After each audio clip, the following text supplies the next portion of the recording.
Well, hello there. It's Puck. Good to see you. How's everybody doing? What's everybody been up to? Trying to smile. Obviously, it's been a tough few months and few weeks and few days for me. You're watching this right now on pucksports.com. That's the new venture. That's the new place. You're going to catch all the content. We're going to explain more of it. I'm going to explain more of it coming up here shortly. But I just wanted to talk to you guys, the listeners out there, the viewers out there. Sorry for all of this. Sorry that what has happened and what has taken place, and thank you for all of thank you for all the comments and all the well wishes and everything that you have said on social media about not only myself but about Jim. It has been extremely, extremely humbling to read all of the well wishes. I hope you may have just a little bit of understanding of how good it has made us feel. I mean, we wish it was under different circumstances, obviously, but it is not lost on us the amount of outpouring of support and love that you have all shared with us. That I don't think that I know myself. I don't think I don't want to speak for Jim, but I don't think I can ever repay you. I mean, I think Jim would say the same thing. So, but it has been just a whirlwind of the last few days, for sure. And I do want to say that I feel for the people that we used to work with. I know it's, not easy to go through that. I've been on that side so many times in this industry where somebody is let go and you kind of have to sit there and answer all the questions for them and about them and what people are saying about the place where you work at. And you're like, I didn't have anything to do with it. And you have to wear it and own it. And it's unfortunate and it shouldn't be that way. But the reality of this business, it's like that. I've gone through it so many times, me personally, obviously, with co-hosts, that it's hard because there's things that you want to say, but you can't say because you're not allowed to say it. You're not allowed to say the truth because, of legal things and such. But I just want to take a few minutes here before I tell you what's coming up on this show and what you're about to watch and what you're about to listen to and what you're going to get here in the future is just an enormous thank you to all of you out there, because since I was a little kid, about 12 years old, I wanted to do two things. I wanted to do three things. I wanted to eat. Number two, I wanted to talk sports. And number three, I've just always wanted to entertain. And I think that's what I've tried to do for 22 years working at KJR, was just try to entertain and make people laugh as much as possible. And I've always been that way since I was a little kid, class clown, trying to make people laugh, trying to, stir the you-know-what. And I know I can swear on this platform, but I'm so conditioned not to swear. It's unbelievable. And I think we did it. I think I did it. And I'm excited to keep doing it. I have in my core is an entertainer, I guess. That's just something I've always wanted to do. It's what I love about kind of live performance, is just the thrill of it. How scared you can be from it and how you can put yourself out there. And I think there's nothing better than kind of that. And that's what we're going to do here. And that's what we're going to try to continue. I'm going to take what I have learned over the years and I'm going to apply it to, I think, a new age of media. Not like we're reinventing the wheel. I mean, lots of people have done this and tried this and I've executed this, but just a full transparency of just everything. I mean, this has been a process and something that I have been thinking about working on for several years. Many of us in our industry, especially in our time slot and middays, we thought during COVID we were all going to be let go because of the changing landscape and of things and where we were headed and revenue not coming in and no sports to talk about. There was no end in sight. So, I had thought way back then, what's the next adventure? How do I take this to another level? And this was kind of always the idea of what to do and how do I make it better? From what people have done before and the differences and we all steal from each other and we learn from each other, but how do I take what somebody else does and apply it here and make it better or make it different? Not necessarily make it better, but how do you make it different? And that's what I'm going to try and do here under this new venture, pucksports.com. You'll hear me talk about it. I'll be saying it a lot. You're going to be able to find us on YouTube, watch us, this pretty face, this pretty background, pucksports.com. On YouTube, just search Puck Sports. You're going to be listening to it on Apple Podcasts, searching Puck Sports, Spotify, Puck Sports, anywhere where you find your podcast. God, I get to say that now. How thrilled am I to say and listen to anywhere you get your podcast. And maybe this will play someplace, and then there'll be a host who will sit there and make fun of it and be like, why would I ever listen to that? And hopefully someone will be playing this promo if there's ever a chance it plays, and somebody can have a snooze button. I think that would be funny. I would prefer that if someone would make light of it. But I wanted to just take a few minutes before I set up what's happening on this episode that you're going to get. Just kind of the teaser episode is it's a full baseball kind of show today with a bunch of different guests. I can't wait for you to get the last guest, because the last guest is somebody I've been waiting to talk to for about 10 years. He's short, he's angry, but he's a dear, dear friend and loyal to the core. I just want to take you briefly back to last week. I don't want to get too much of the weeds. I'm not here to lay any blame or point any fingers at anybody. It's just not, I don't want to do that. There's too many good people that I have worked with and that don't want to drag in to this. And it was a process that was at times handled fine and perfectly. And then just other times it, got to a point where it just went on too long. But that's corporate media, and that's just what happens. It just, these things get dragged a long time. But I'd been out without a contract since about January, and we had just been working hard at it to get it done. A lot of extensions to the end of the deal, original deal. When I was away from the station, that was something that we and the station agreed upon, just to kind of take a breather, move out, and just kind of see if we could get something done. And we were all hopeful that we would. And all signs were pointing towards we were going to get something done. I was only supposed to be away for a couple of days, and it was going to be resolved real soon. But unfortunately, as these things sometimes happen, it just went a little bit longer. And, eventually when, I was away, and actually this time truthfully on vacation down in Arizona, that we had received the deal, and it was what we wanted. But unfortunately, with that news, a few hours later came the dismissal from corporate that Jim had lost his job. And obviously there was a mix of emotions with that for me, and wrestled with it and the decision, what I would do. And I had good conversations with Jim and others. And Jim certainly was appreciative of anything I wanted to do. But it was hard for me to move forward with the understanding. And I just want you, the listener, to know this, that there's nothing nefarious behind the scenes or any of that. I couldn't fight the perception more than anything that I had received a new deal, while at the same time, my partner and good friend and guy I loved to death, grew up reading, when I was a little kid, and he was much, much, much older than me. And it was a hard reality. I kind of, me personally, the loyalty that I have, I couldn't kind of live with myself, even though that Jim knew that what the truth was, and that he knew I didn't do anything behind the scenes to get a new deal, and I didn't care if he was there or not there. And but I just couldn't have you, the listener, or even people I worked with, think that was the case. And it was hard for me to envision doing the show kind of without him for a while. And there was going to be a time when Jim was going to step away, and it was going to be at the end of the year when he was going to be done. And he kind of got an extension, or had got a verbal kind of extension on what he was going to do and when he was going to step down. And about the end of the year was when he was going to ride off onto the sunset and kind of live down there in Bend full time. And so I was excited going into this contract negotiation, knowing that I'd have at least one more year, 9 more months with him. And but it was, abruptly kind of taken away. And so, it just kind of changed my timeline of what I wanted to do and kind of where I felt I was at. And again, as I kind of started this off, I was kind of thinking about this move. It's kind of the new wave of media and how we can now, as broadcasters, and I think any broadcaster out there, that we can deliver stuff to people directly. And if we've got the passion and the courage to do it, we can. And I have all those, and I'm super motivated right now, and I can't wait.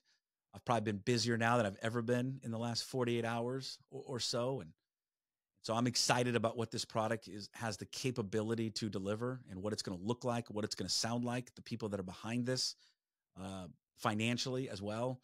And, I'm thankful. I'm thankful to a lot of different people. I'm thankful to a lot of guests that you heard throughout the years on my show. They're going to be back. Jim Duquette, MLB Network Radio. I can't thank Andy Largent, Flatstick, and flatstickpub.com. Check them out. Flatstick is just a beautiful, beautiful company and have supported me over the last few years, and especially Andy. I just want to give a shout out to Andy. If Andy, if he's listening and you're watching, thank you. I love you to death, and I just appreciate the courage and just the chance you're kind of taking on me and Jim. To Mike Garofolo of NFL Network, who from day one was in, locked, loaded.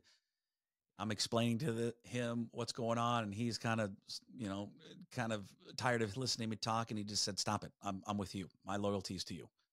And I love Mike to death, and he has just become, a guy that we used to have on all the time. Now has just become a friend. And so thank you to Mike at the NFL Network, but also thank you to the two guys in particular, the two guys that make it happen, Jamie Hartley and Andrew Herzog. Jamie, they're at Hartley and Hartley Insurance, University Place. All your insurance needs down there. Jamie has been awesome. And the second I brought this idea up to him, Jamie, again, no hesitation. In. Nope, don't say anymore. I'm in. Andrew Herzog, despite being a Duck, I can't really hate him that much because he's a Duck. I mean, we have a mutual hatred, obviously. And Andrew, same way. And don't have to twist my arm. I'm doing it. Zog's on Fox Island. Check it out if you're down there in the South End. Chris Egan will be back with us with your sunshine and everything on Fridays, or maybe floating days. We're kind of still working at kind of the schedule on all of that and how it will shape up starting next week when we get underway in full force. But to Zach at Fat Zach's Pizza down there in the South End, Zach, again, same thing. I'm in. You don't got to give me too much information. I ride with you. I ride with Chris. And again, just the loyalty that Zach showed in this scenario to be a sponsor of this a new media venture is awesome. And Rob Staten, and Rob, who we've got to know over the last really few months. Rob's been an integral part of us and what we had been doing on the radio side, and now he's going to jump over here with me on the digital side. And Rob is a superstar, and you guys know that. I mean, he's a bigger star than we'll ever be, and I can ever be. He is so good at what he does. He is so dialed into what he does. And again, Rob did not hesitate for a second to jump on board.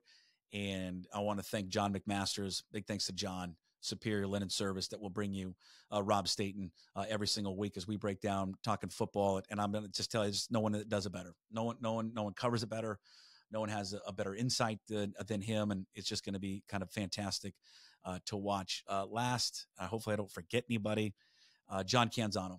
John, just a rock star, an inspiration, an idol of mine, a guy that I've leaned on in a great deal over the last few months, weeks, and days. And he's just has been a wealth of information, a source of great info and advice and backing, and a guy that you can look to as someone who was able to go out on his own and has had extreme amount of success. If I could just have a minuscule amount of success that John has had, I'm going to be fine. And I can't wait that he's on board, and with his knowledge and his friendship and leadership, I can't wait. I think I mentioned this before, but when I was 12 years old, I wanted to talk sports and entertain, and I've got a chance to do that for so long.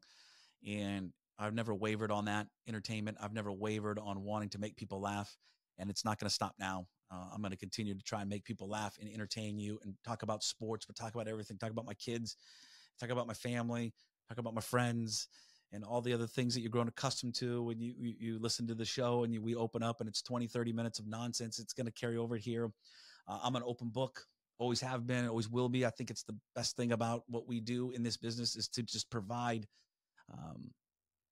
a personality and a human element to it, just not cookie cutter radio or not cookie cutter broadcasting, because that's not what I am, and that's not what this is going to be. but I just want to thank you. The outpouring of support again, and the well wishes, and the thank yous, and the kind words.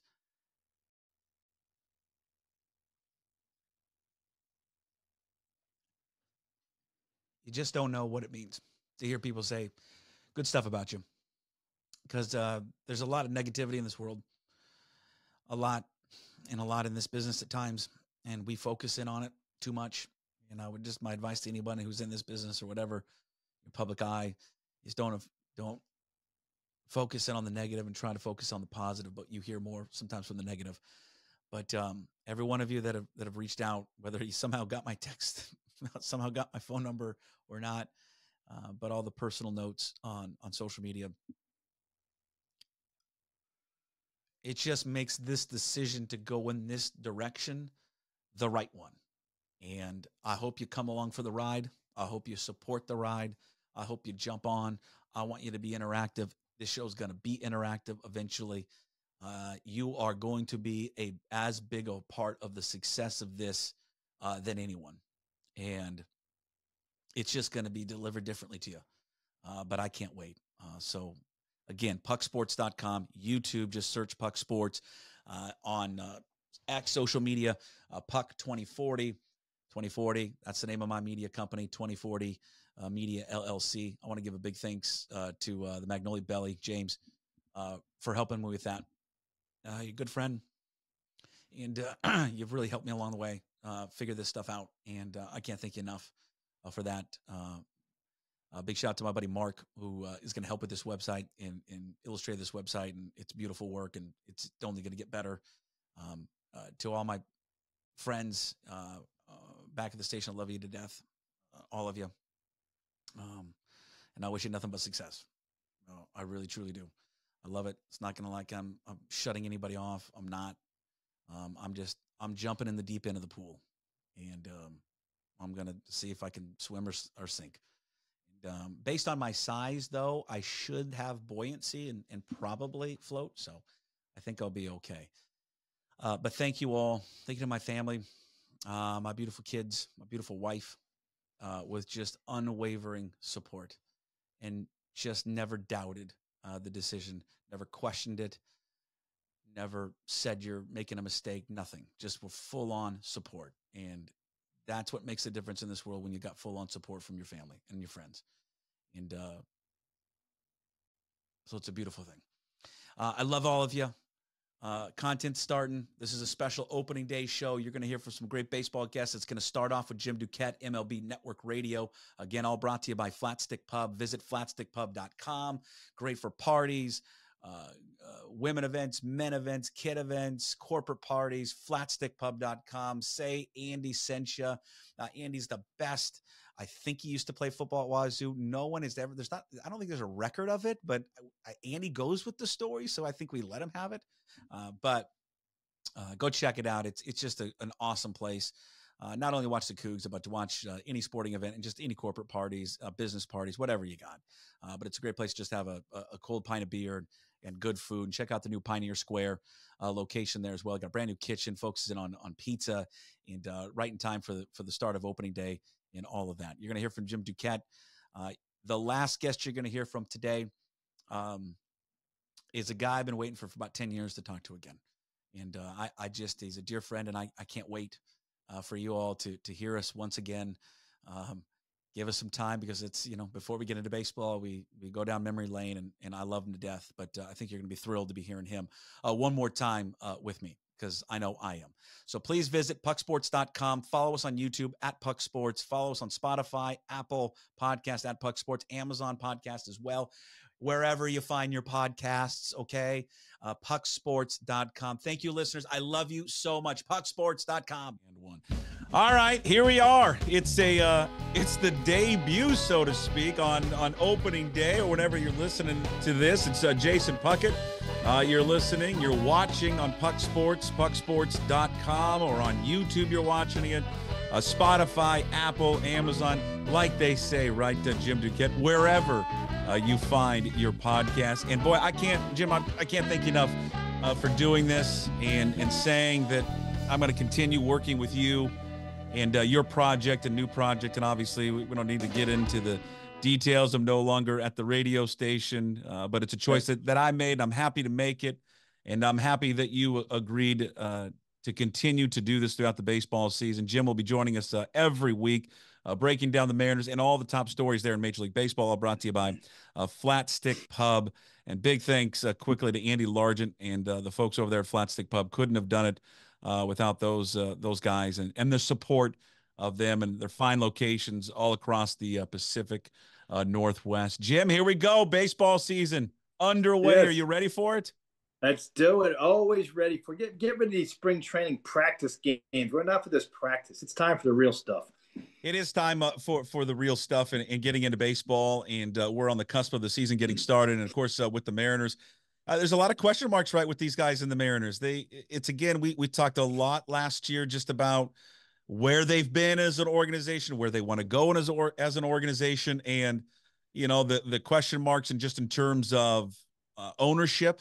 Right. And the commitment, right. I think, from their entire front office. And they just spent an offseason, Jim, right? It doesn't seem like they answered many of those questions. They didn't, it's interesting, too, when they're in this position, right? Because they have, there's two teams, Seattle and the Padres, that had a lot of heavy lifting to do without adding payroll. In fact, the Padres might have even had more difficulty because they had to reduce their payroll by $75 million. But they were trying to both teams trying to revamp the roster. In Seattle, when you're trying to do that, when you're trying to, let's say, like they did with the offense, try to cut down on your strikeouts, there's something that's going to be sacrificed, right? Power, I think, is the one thing that stands out. I'm not sure about the power component with their offense. I think they'll have enough depth 1 through 9, but again, that's also question marks. So right out of the gate, that's an area to keep an eye on that first couple of weeks or month of the season is what does this offense look like by comparison to last year, and is it going to be good enough? Because their pitching is clearly a strength, even with some of those injuries that they've had coming out of spring. All right, so do you like what they did? I mean, do you like the additions of Polanco and Garver and also Luke Raley? When you look at it as a whole, if you would take out maybe the financial constraints that obviously were put forth or put upon them by ownership group, if you remove that, do you like what Dipoto and his staff did in Hollander?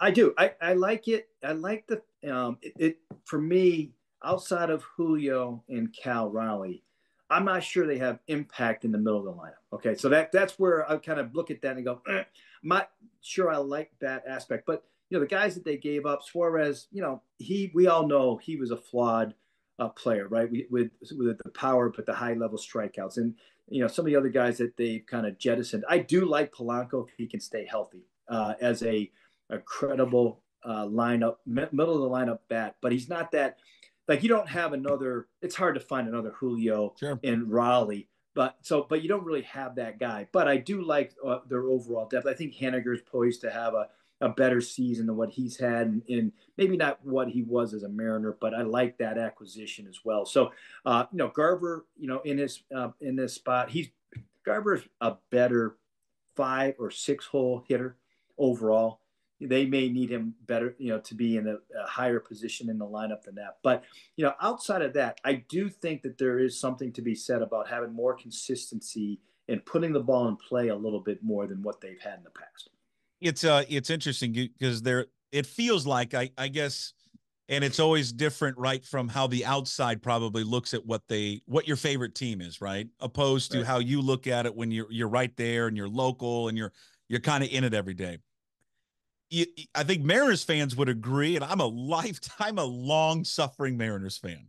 And I'm wearing a Washington State hat today, so it just goes hand in hand. I'm a long-suffering Cougar fan that nothing ever goes right for us, and then I'm a long-suffering Mariners fan. No one else has it worse than us, I swear. But it just seems like it's a team full of what-ifs. Would be my thing. It's like, well, what if Haniger can stay healthy? What if Polanco can do this? What if Urias can do this? Or Luke Raley can do this? And I think that there's a lot of trepidation, I think, with Mariner fans when they kind of take that all in, because it does feel like a bunch of what ifs. And if all those what ifs come through, Okay, yes, they can have a pretty good baseball team. Maybe you're going to tell me, hey, that's no different than how a lot of teams operate at this time of year. Well, no, I think to your point, I think they do have more ifs or what ifs in their lineup, and that is, I think, more than what, let's say, certainly the Rangers offense is probably going to be the best in the league again, or sadly to say. I mean, they pound the baseball. It's unbelievable. They're incredible what they've done, and they have some question marks in their rotation and still in their bullpen. But the Astros, their offense is going to be good, maybe not great, but it's going to be good. So I think that of those three teams, Seattle's offense is third best, and it's probably a distant third. I think what I also don't know about is Ty France. We know what he's capable of. A couple of years ago, he's made some adjustments with the swing. What the heck? What is he going to be too? Like we don't even mention his name. But I do think that if you're going to have question marks on, you take the defense, the offense, the starting pitching, and the bullpen. If you're going to have a question mark, the one area that I'd say you'd see teams get to the postseason still is in the offense. And I think as the season goes on, I think the offense will get better in time as some of these guys, develop and kind of get their footing there. But the strength is still going to be on their starting staff. And that's why I think they're going to be able to stay in it. I actually think they're going to have to make some kind of trade at the trade deadline for an offensive piece. We'll wait and see, 3 months from now, but I do think that that's got to have to be a priority for them. Let's touch on Ty France here for a second. I find the Ty France whole thing just incredible. He's a great talent. He obviously has dipped, and his kind of career arc is fallen back to where he was a few years ago. He comes over, he plays a brand new position, never played it before, and adapts quite well to it. But the hitting has been the issue, staying healthy and all that. He goes to this outfit called Driveline, which I swear, and it's in Kent, Washington. Now, Jim, you have no idea where Kent, Washington is. It's south of Seattle. And listen, I grew up kind of down by there, so I don't want to say anything disparaging about Kent, Washington. But I think most people, even in Kent, Washington, would find it funny that this is like the hub of professional baseball right now, where everybody goes in the offseason to train. It was certainly, I think Trevor Bauer made it famous. Ohtani has been there. Hitters go there all the time. You talk to people within baseball, and what is the secret sauce down there? What are they doing that maybe other teams are not doing with what they provide their players, pitchers, hitters, and all that? Yeah, and to your point, pitchers go there a lot too. Yeah. And Luis Severino, who is with the Mets this year, went out there, and he looks like a different guy than he was during the course of the year. It's incredible. It really is what they've done, and I think to their credit, what they do is they take what your current profile is, and they match it up. Let's take a hitter in France. Match up what your strengths were in the past and what today's pitchers are like, and they match it up with what you're currently doing, what your swing looks like, your stance, your balance, your load, all of the aspects of what a hitter does. And they give you a blueprint of what they think is best for you by measuring all of these different variables in the swing and your overall strength. And it's very technical, and it's not for everybody, but the ones who embrace it, are the ones that are having a high degree of success. And I think with France, they made some adjustments. It looked like he's more upright in his stance, which doesn't always work for everybody. Some guys like to hit with a more kind of a crouched, weighted equally on their left and right legs, and then have, let's say, move their weight back when they come to that kind of load position, and that's a swing, and they see that transfer. He's a little more upright in that sense, but it works for him. Now, he's not a big physical guy, but it's guys who so what works for him may not work for Julio or may not work for other hitters, right? So they just find what works for him, for France in particular, and then they have to sell to a major league hitter these type of adjustments. They've gotten there already, right? They've gotten there and have been successful, but they have to go in with this open-minded mindset that to make adjustments and buy into what the data that has been presented to them. So they do an excellent job of presenting that to the player to get them to buy in. And then the last part of it is you got to have some success. You can have all these changes, right, but if you don't have a good spring training, they're going to scrap it, right out of the gate. And the one thing is we do, and this is not the knock on Driveline. You say this about anyone when we talk about success. We hear the success stories. That's right. More than anything. We don't hear the ones that have gone there and then not had success, because it is still at the same time, they can provide them with all the information, but it is also up to the player to eventually take what they've learned from whatever company or whatever outfit it is and apply it to the play there on the field. All right. A big offseason was just about what they didn't do, what they didn't spend. John Stanton came out here recently in an interview with King 5 Television, and I'll paraphrase, but basically essentially said there were really no constraints. I didn't say don't spend any money. The decisions that were made this offseason and the likes of Evan White and Robbie Ray, who he loved, according to John Stanton, these were moves made by Jerry Dipoto and Justin Hollander. By that, Jim, this flies in a direct conflict of what the offseason narrative was in the beginning of the season from his own front office people, president and GM, who said, yes, we are on a financial budget here where we can't do anything. And it seems like the owner of the team just threw his two top people under the bus. You sat in that chair. You were GM with the Mets. You were GM with the Orioles. How would you take that, hearing what the owner of the team said leading up to opening day? So that's happened to me before. And I'll tell you what ends up usually happening is, the winter is over. You've made your changes. You were presented a budget at the very beginning of the winter. And then as the winter went on and you started making these changes, the budget changed. There was more payroll available to you.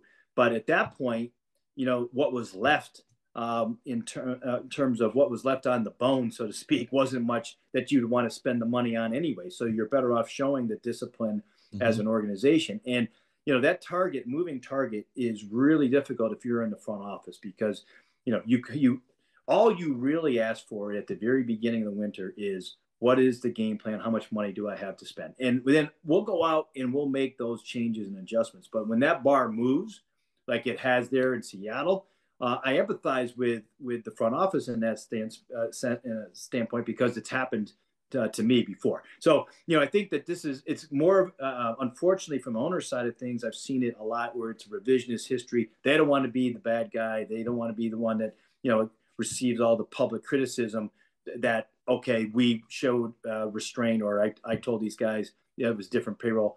In fact, he might have even told them that they had more payroll, but the more likely it probably happened after the December, January period, when you could actually significantly upgrade with any type of money. If you are, and again, Jim Duquette is with us, former GM with the Orioles and the Mets, MLB Network Radio, Sirius XM, a weekly appearance with us here on pucksports.com. That's right, pucksports.com, which you can find on YouTube, also at pucksports.com. They're on the web, also Spotify, Apple, Amazon Music. Just search up Puck Sports and you will find all of the episodes, including our visit every week with Jim Duquette, former MLB GM, all brought to you by the fantastic folks there at Flat Stick Pub. Find one of their great locations across the Northwest at flatstickpub.com for ladies night, guys night, corporate night. They have you covered there. Andy and the crew. Big thanks to Andy Large, and can't thank him enough for his support of this new venture for me. Flatstickpub.com. Okay, so but when you hear what he said, does it make you as a GM and as a president fearful for your job security, that he's kind of putting this on you? And it almost seems like, no, I had nothing to do with this. Because that as a Mariner fan, that's how I read it. I read it, or it took it in as, I didn't do anything wrong. Fans, don't blame me. You want to be mad at this roster, you blame those two. So if it goes south, it's their fault. Does Dipoto and Hollander go into this season, maybe specifically Dipoto, with like a target on his back? Hey, we don't win, I'm probably out of a job. Does he feel that way maybe? Well, I do think that those positions, and you look at the success or lack thereof. And when I say success, like getting to the postseason now is the success that you should be measured there in Seattle, right? So they haven't gotten there much, right? We only saw one postseason appearance. So You don't need to remind us, Duquette. We know it's miserable. I know it hurts. It hurts. And I occasionally I'll take a little jab to the ribs to you because of that. However, that is the standard for him this year. And, he's had an abnormally long leash for the lack of success there. And I think that it's going to be better and it's going to be a postseason run. But I do think that the owner was in some ways putting him on notice publicly that his job is on the line. I think you always feel that as a GM anyway, but I think more so this year. We've talked to you a lot about this over the years, back when we were doing radio, Jim and I, and we brought this up a number of times last season with you. What is from your perspective inside the baseball world circles of it? What is their reputation? An ownership group and front office. How do the rest of executives, owners, insiders in the game view them? Well, I think in the front office side of it, I think that a lot of organizations view Jerry as a guy that is willing to make any trade. Right? He's an easy guy to make trades with, just because he tries. A lot of GMs are afraid to make moves. They're afraid to put their neck out on the line, and quite honestly, they are frozen in their ability to do anything. Jerry's maybe the opposite of that. That's and right. you can be critical. How many? I mean, by far, he's had the most trades on his tenure than any other general manager. It's like you could take the top 2 or 3 and put them and add them together, and it wouldn't equal what Jerry has done during this stretch. But he always tries to find, with a opposing general manager, the way to make a deal as long as it works for both sides. So I think it's agreeable in that sense. I do think there's always been that while he tries to upgrade, he tinkers too much. It's kind of incremental upgrades that may or may not work, rather than using the farm system to completely upgrade, with the exception a couple of years ago. Like there's some criticism there, but I think overall, it's also a destination spot, I think, for other executives because of the overall fan base there and the support of the team. But it's taken hits when it comes to the ownership support. It used to be, they were in the top 5 or 6 in payroll, not that, maybe 15 years ago, 20 years ago. And they haven't really had that, since. And I think that's the one area that they've taken more recent criticism, is that the ownership hasn't been willing to go to that next step to actually, take them to, let's say, over the hump, versus what you've seen with the Astros in their own division.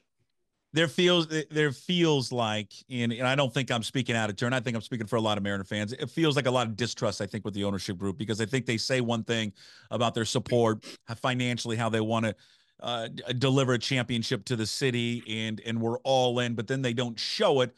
But then there's other things, external things that they do that is not just about the team that's on the field, in terms of, like, they spend money on building a new brewery, a new grill, amenities to the stadium, and not necessarily spending that money actually on the talent on the field.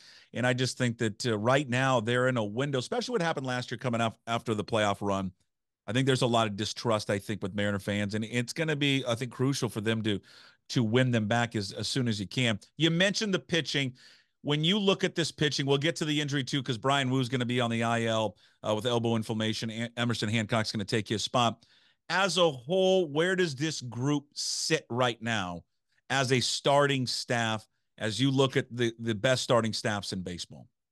I think they're, and I've seen a lot of articles come out, but they're top 2 or 3 in the sport. When you look at it, even with the injury to Woo, you have a guy like Hancock who's going to fill in. That's a quality starting pitcher that you go to in that 5th spot. They have the combination of stuff. They have strikeout ability. They have the ability to go deep into the game. I think, certainly Castillo and Gilbert are two of the top. Like, you're going to match up well against most starting staffs when you put those 4 or 5 guys out there. It's very few in the ability. Knock on wood, they haven't had a ton of injuries in that area. Hopefully Wu isn't the start of things to come, because if you look around the sport, there's been a ton of injuries. And over in Seattle's history, they've had a ton of starting pitchers that they've had to go to. But this group in particular has been not only very good, but durable as well.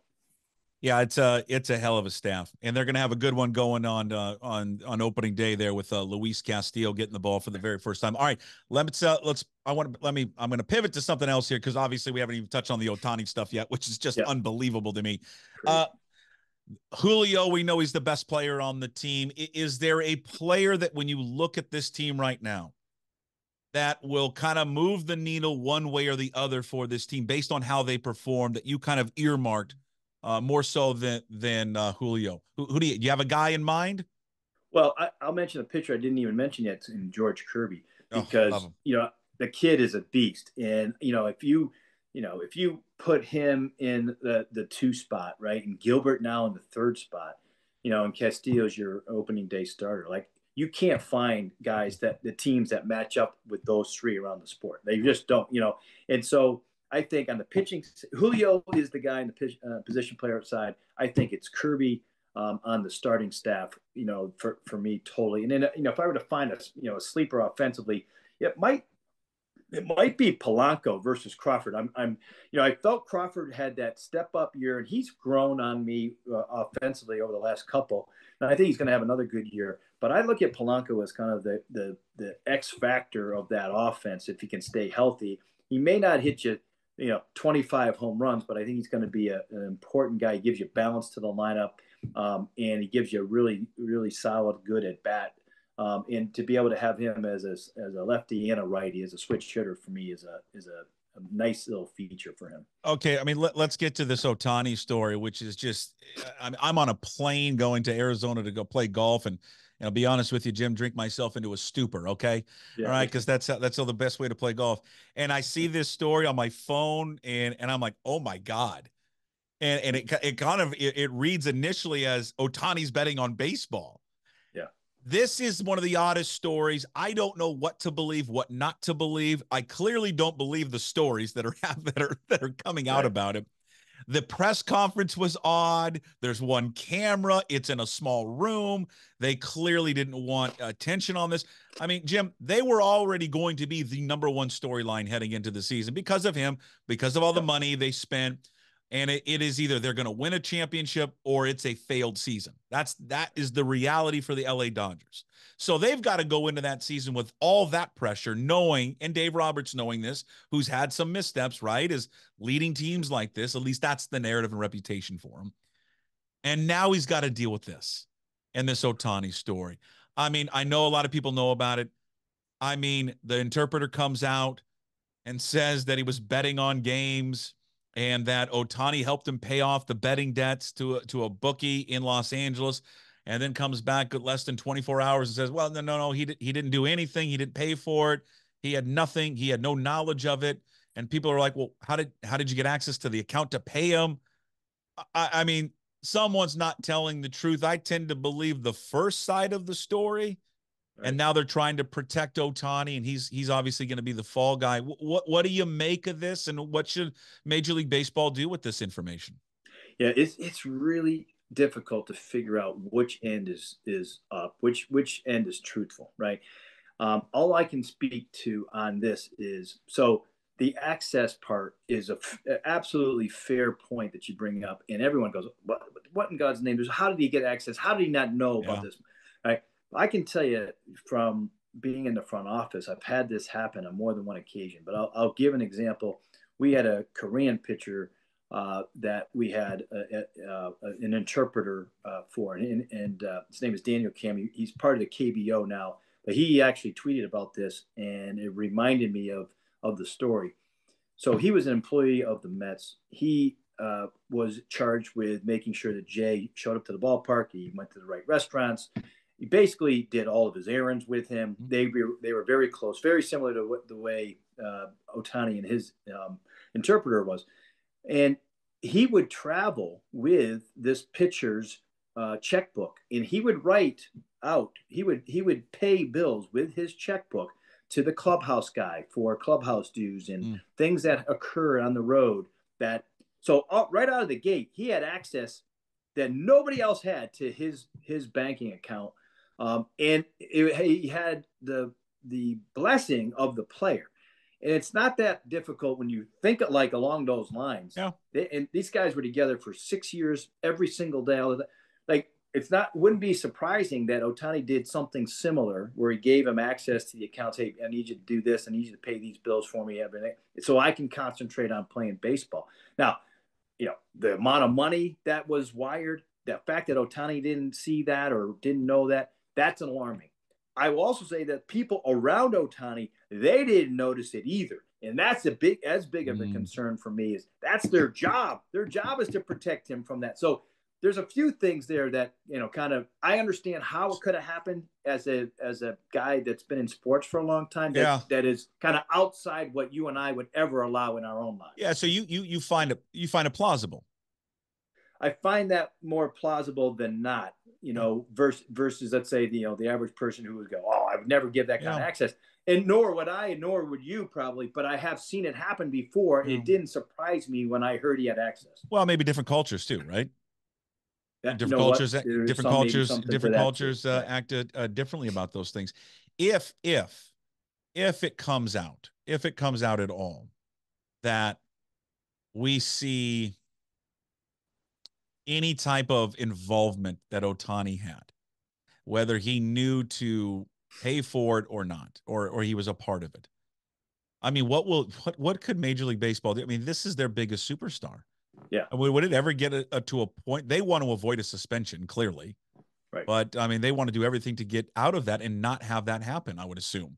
But, I mean, that would just create a massive mess if they do find out some information that he did know. Because what do you think they would do? You think they would suspend him or sit on him? No, I think they will suspend him. I don't think they'll – the feds are on this. The IRS is on. You never get the IRS to say anything about anything. Right. You can't even get a hold of them.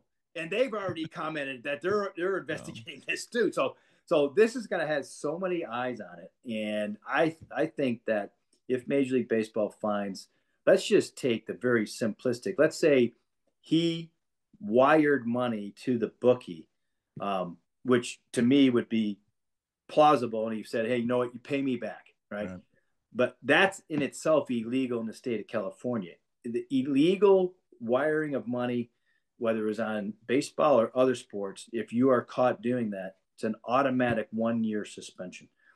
That's what is on the line. Minimum is on the line for Ohtani if this plays out. So that's what I thought was so fascinating about his press conference was he was completely denying it. And all of these details are going to come out at some point. There's no way they're going to be able to hide it. And so that's what's on the line for him is this potential 1-year suspension or more. I can't thank you enough, honestly, from the bottom of my heart. You didn't waver when I talked to you about doing this new venture, knowing the situation that was going on with me personally. I'm indebted to you, honestly, for life. You've shown an extreme amount of loyalty to me, Jim, honestly, and the fine folks there at Flat Stick Pub. Jim Duquette, former Major League Baseball GM, will be joining us every week here on pucksports.com, which you can watch it on the website. You can watch it on YouTube. Just search YouTube at Puck Sports. And then also listen to it on Apple, Spotify, Amazon, wherever you find your podcasts. Jim will be joining us every week. We'll hope to be consistent with the day. We'll get to that, I promise. But big thanks also to Andy Largent and the fine folks there at Flat Stick Pub. Ladies' night, guys' night, fun night with the family, kids, corporate events. Visit flatstickpub.com for all the locations across the area. Just so happy that they decided to move forward with me. Jim, I appreciate it. Thank you for doing it. We'll talk to you next week. Talk to you next week. Yeah, look forward to it. All right, big thanks to Jim Duquette for joining us in our debut edition here of pucksports.com opening day marathon. It continues next. He is back. He was a regular on the radio show. He is back one more time throughout the baseball season with us. He's got the best hair. He's a skinny person. He can eat like a mountain lion. His appearance is always brought to you by John Howie Steak. Ladies and gentlemen, the one and only Brad Adam from Root Sports. John Howie Steak. Come join us and experience the Northwest Premier Dining Experience, located in the heart of Bellevue. Beautiful and elegant surroundings with prime custom-made steaks and side dishes that define culinary excellence. Whether it's with family or friends, John Howie Steak delivers a dining intimacy unmatched in the Pacific Northwest. It's also a perfect destination to entertain clients and business associates. John Howie Steak offers 2 private rooms for your convenience. In addition to private dining, John Howie Steak offers their chef-crafted catering, a diverse range of chef-designed specialty menus. See, John Howie Steak offers something special for anyone and any occasion. And on your next visit to John Howie Steak, check out their neighbor, Whiskey by John Howie, which features global selections of rare and well-done whiskeys with something for everyone. Treat yourself right and make plans today to visit John Howie Steak. And for more information, visit johnhowiesteak.com.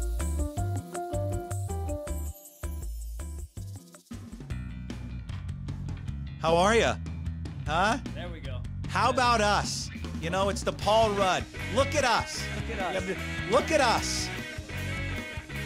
How are you, Brad Adam? I'm well. Good. Paul Rudd, you're like the sexiest man in the world. I feel a little last Paul. Year? Yeah. I think so. It was last year. Yeah, I feel a little Paul Rudd-like. It's been a minute since we've talked. God, I know. And you look good. I've missed you. Because we got cameras on. We got makeup on. We got. I mean, do we need makeup? I always say, hey, I always err on the side of yes. So go if makeup. You have to all ask right. yourself a question. Just go makeup. Okay. Yeah. So all right. I like that. Hold on. I'm writing down the notes. There's a lot of notes I'm taking. Well, now that you're going to be a TV star, not just. Well, yeah. So no, I've got to. Podcast / TV. Put makeup. On makeup. Yeah. And lose weight. Lose weight. And mix it up a little bit, hoodie. Sometimes you wear, maybe a collared shirt. Yeah, you know what I was thinking about? Sweatshirt. Actually, several of these interviews, like you're trying to, and there's different space now, so you got to pound out a bunch of different stuff. I've got to change the outfits as the different guests go.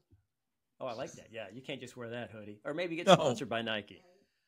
I would love to get sponsored by Nike. Again, this is pucksports.com. Yeah. We are taking any and all advertisement. You have a company, there's nothing about too small, too big. We will take all of it here on the radio show. No relation to sports. We don't care. We'll take it.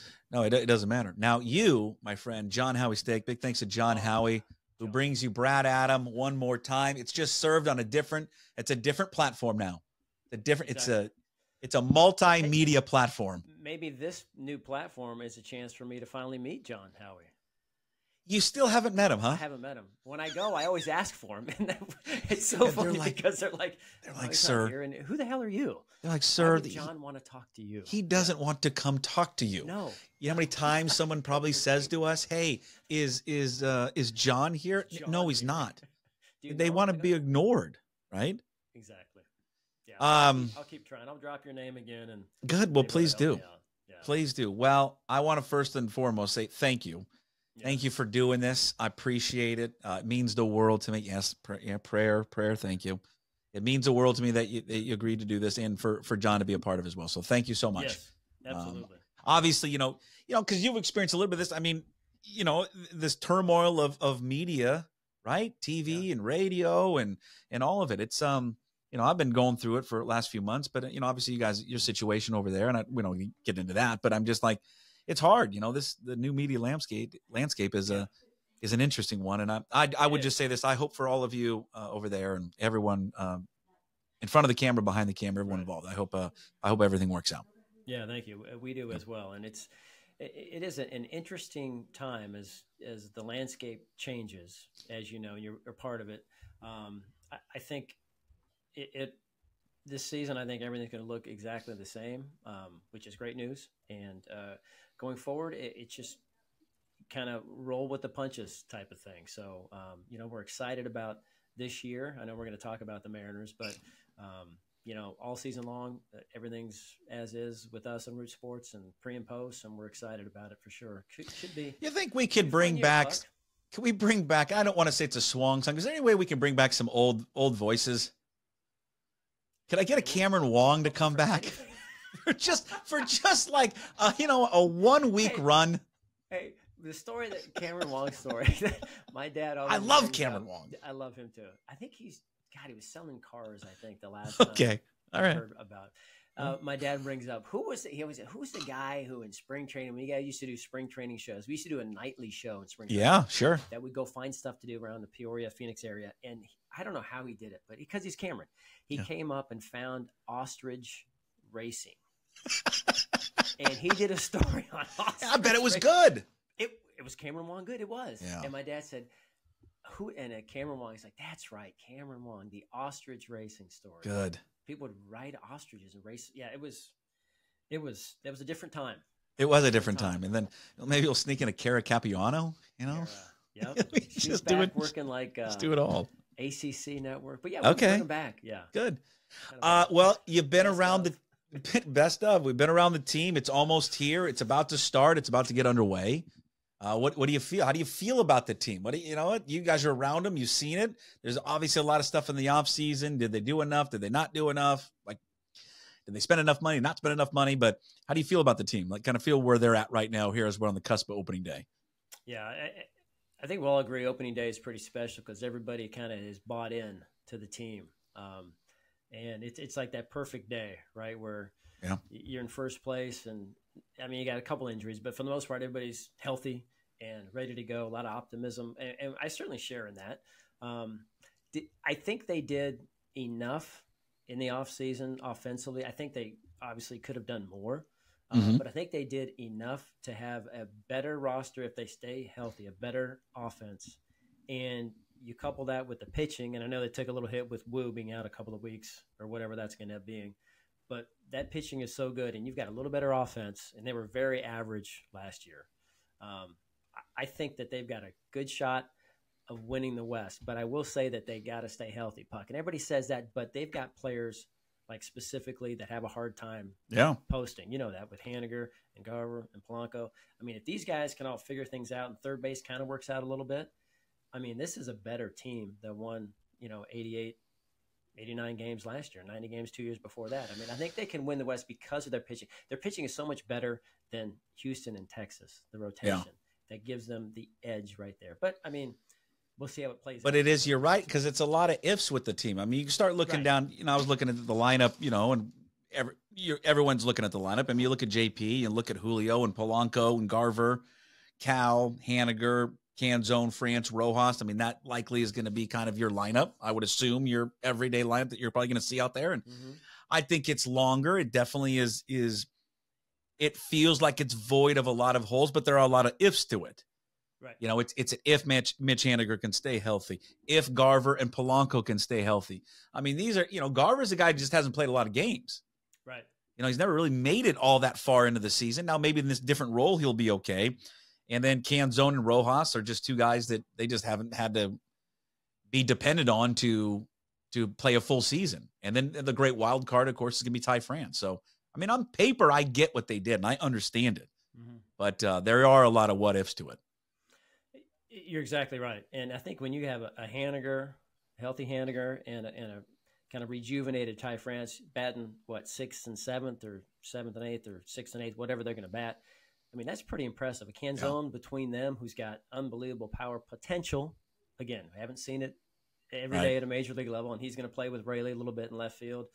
I'm not sure how that platoon is going to work, or how third is going to work with Urias and Rojas.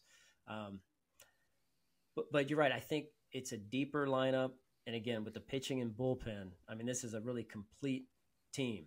And I think the bounce back guy for me is my fellow Aztec as we look forward to taking down UConn. The defending champs. And we're all pulling for you. Come on, Aztecs. Come on, Aztecs. We are. We all got your back. Baby. Yeah. But, when I saw Ty working out, not just staying over here in the offseason, buying a house and staying here, working out with JP at Driveline. But when you're at Driveline and you're in your skivvies, doing hitting videos and getting all those things that are like Oh, the little suction cups on you all over the place. Yeah. And all you're wearing are your tights. I'm like, man, this guy's all in. And then you're allowing it to be videotaped.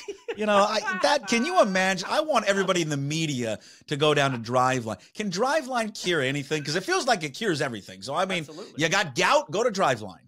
They'll hook you up. They'll hook you up and then wait. Down and put you on social media. Can you imagine just seeing me with my shirt off and my underwear and swinging like that? That would be so disgusting. But hilarious so awesome at the same time. And you heard what he said. He's like, I didn't know that they were going to put that on social media. Like his wife, he didn't have much social media, and his wife told him that, hey, you're like half naked on the internet swinging. He's like, oh, that's great. I didn't know that was going to happen. Here we go. Yeah, well, and I think as you look into the season, he's probably, I mean, for me, he's one of the key parts. Because, I mean, Absolutely. If you get something out of him, and he gets a bounce back to where he was a couple of years ago, then man, it's such an unbelievable bonus to that lineup, and they desperately needed. I mean, I think Mitch Haniger is obviously have a great track record, but again, I'm not optimistic about it. I want to be optimistic about it because everybody loves him, but and his injuries though, they're like these random, unlucky, unfortunate injuries. It's not like he's a guy who has hamstring problems or knee problems every year. It's like, he gets hit down there in the family jewels, right? He gets hit in the face. He gets hit in an arm, and as opposed to, being out for a day or two, he's been unlucky. His arm, and he's out for the year. Yeah, it's just unlucky, just randomness, and hopefully he'll avoid some of that. And they'll be careful with him. They're not going to ask him to play every day. He'll probably DH some, give him some rest. They've got enough pieces out there. With Rayleigh could slide over and play right, or Canzone, and you put Dylan Moore in left. I mean, they have some pieces they can move around where he doesn't have to play 150 games. Not like a Julio, who's going to have to play 150 games. I'm excited about Julio because, and I know we talked about this last year. I mean, this guy finished 4th in the American League, MVP voting, right?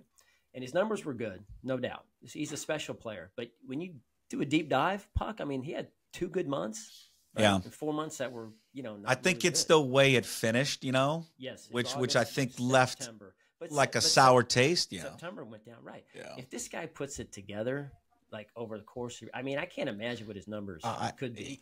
You know what I mean? Yeah. How good were they last year? And he had one unbelievable month. That's the thing with him. It's like he even said, like, there was things that he needs to improve on.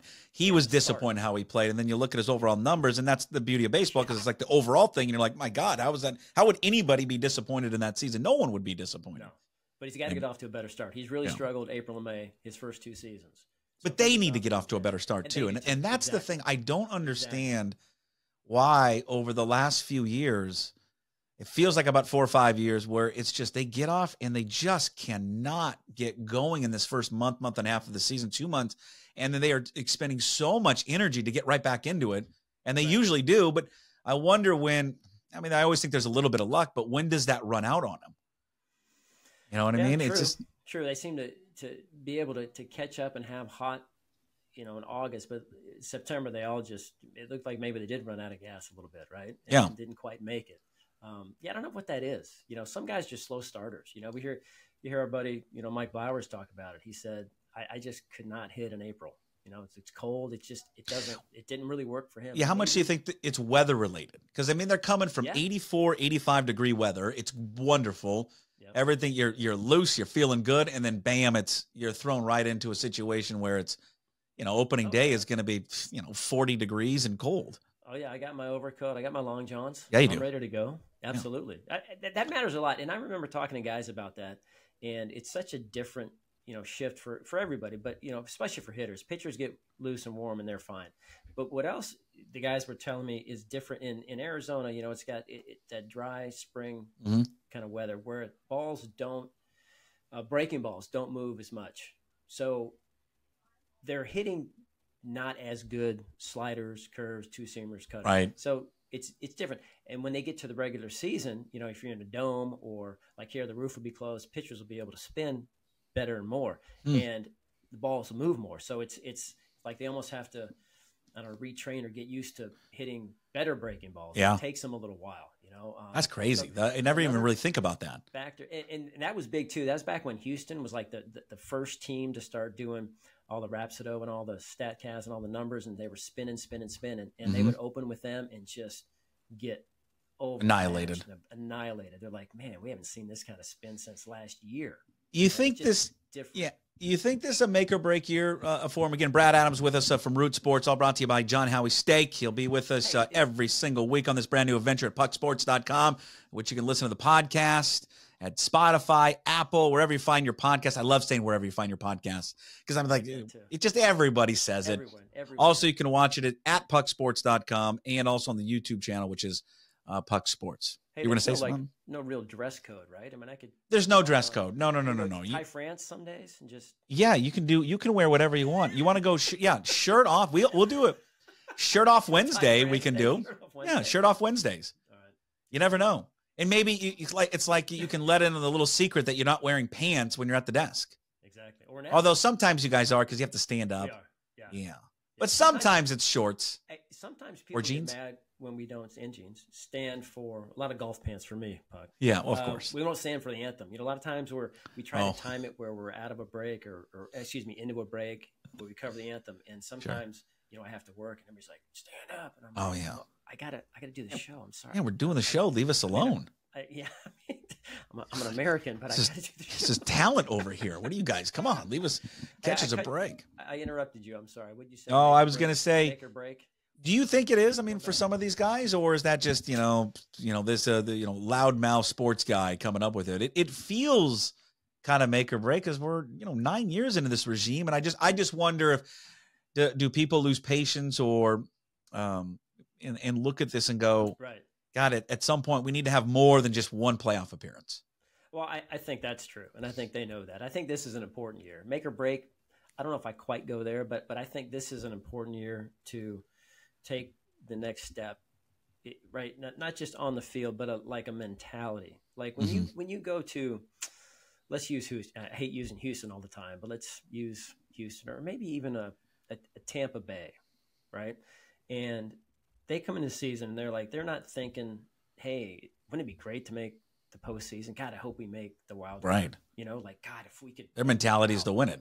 Yeah. Exactly. They're saying, how am I going to win the World Series? Dodgers.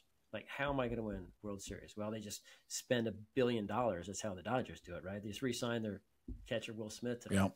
Like, what's $140 million to them, right? That's like chump change. So, the mentality of not just hoping to get there, but saying, we know we're going to make the playoffs. How are we going to advance? Like, how are we going to get to the World Series? I think that's the next step, right? The mentality that these guys have to have. I think the fans have to have it too, right? If we make the playoffs this year, it'll be great. Right. And the fans will say, hey, 2 times in 3 years, this is awesome. We're great. They're like, well, let's expect that now. Right. Yeah. Because we've gotten there and they've got this core and they've had this success the last 3 years when they're right around 90 wins every year. Get over that hump a little bit. And let's talk each year about, hey, what do we have to do? What can we add to win a championship? And maybe that's where they get to this year. Okay, give me. You mentioned him. Last thing for you. You mentioned Ty France. Give me another breakout guy. Last thing. It's okay. We're not going to take you too long here on the first one. Okay. First one. We'll keep it nice and tight. But then next week when we get started, we're gonna go long and hard. Good. I like that. Okay. That's going to be the name of the show. That should be the name of the show. Hey, welcome back to Long and Hard. Yeah. I bet we could get a sponsor for that. There you go. What would you say? A breakout? Yeah. Who's a breakout besides France? I mean, bounce back. Offensively, I'll go with Canzone. I just think that he's gonna end up playing more than Rayleigh out in left field. Yeah, defense might be a little bit of a concern, but I mean, what do you have? I think 5 homers would lead the team in the spring, and they're very impressed with what he did this offseason. Added 10 to 15 pounds, like a lot of us do. God, I would love to do that. God, and just get bigger and stronger. And good. There's a lot of potential there. Yeah. So he looks the part. Bat to ball, and he does. So I'm going to say, give him a chance. I like him, France. I like the 1 through 9. It'll be a fun year. Good. We're on at 6 tonight. A full hour pregame, my friend. Oh, pregame! Everything. God, you're the best. Make a wish, run around the Root Sports. The kid does that. The whole crew. Nelson's first pitch. Yeah. Felix will be there. Oh, good. It's going to be fun. You're the best. The crew will be there. Thanks, Bob. Thank you for doing it. Thank you for signing on, and appreciate you helping me out. And I'm indebted to you forever for it. I appreciate it. I'll remember that. Yeah. And John, really sewed this deal up. I will. And I'm on the fence. I'm like, I promise we'll get you an introduction to John. He came through. There you go. He came through for us. There he is, Brad Adam, Root Sports, all brought to you by John Howie Steak. Big thanks to Brad Adam, who will join us throughout the baseball season, all brought to you again by John Howie Steak. Big thanks to John Howie Steak. And go to John Howie Steak for any, you take loved ones out there, family, friends, business opportunities. There's not a finer steak in America than John Howie Steak. Well, we saved him for the very last visit. I am excited to welcome this young man. He's not a young man anymore. He is a grizzled veteran. He is a father now. He is domesticated. This is a change in my good friend, who now, as we are on our own adventure here at pucksports.com, he gets to be back with us. And we caught up with the human pony keg from the Seattle Times, who covers your Seattle Mariners, Ryan Divish. And in our first chat back after a 10-year hiatus, what better way to do it than from a hallway at a YMCA in Tacoma? Well, how about this? It's back. Now, I don't know how that opening sounded to the listeners as people are watching this, which is incredible that people are actually going to watch and listen to this. But how about this? The band is back together. When you heard that, and I don't, if it came across jumbled and just kind of muffled, we apologize. I'll be working on that here on the brand new website. Does that give you chills? When you hear that song, what does that take you back to, Ryan Divish? When I hear that song, well, it sounded like John Fogerty was playing underwater at that point, or maybe in a cave from like outer Afghanistan. I think there's a little bit of that for sure. No, it reminds me. Well, I mean, like Puckett. I mean, like my baseball radio career started with baseball's best postgame show. That's right. Back in the day. I mean, my radio career really started with what is it? The high school sports show. Yeah, we had the Varsity Football Live. You were one of our correspondents on Varsity Football Live. Me and that guy from what's the guy's name? Rex something, because we called him Sexy Rexy. God, Rex. I'll think of his name. He was the best. Yeah, I knew more about like I don't even know what he did. Was it Aberdeen? And he did like Mount Vernon, and he did all the high schools like up north, and he was he loved it. Well, okay, first of all, God, you look great. Have you been working out? No, I'm at like 200 pounds. So I mean, you look like a solid 200 pounds. Oh, I've been lifting again, but that's because I have to do a lot of rehab for all the numerous injuries because I'm old. But I ate Leo's Hawaiian barbecue 10 times down there. Okay, 10 times. Okay, where are we finding you? Because when I asked you let's start this new venture, I was hoping maybe you take it a little serious and be professional here. And where are you at? It looks like you're in a prison. I'm not gonna lie. So I'm at the downtown YMCA here in Tacoma. Yeah. I'm part of Tacoma's homeless population right now. How is the homeless population down there? Is it good? Is it about as bad as it in my neighborhood? It's a little soaked right now with this weather. But, so I got rid of my apartment, and I'm staying with my cousin who lives in Orting, Washington, on a farm, our family farm that when my Japanese family moved over here from Japan, we had a farm out there. And so I'm staying out at the farm. I don't know his Wi-Fi code because he's not there. And then also I needed to come into Tacoma. I have all my stuff in storage. I don't have a coat.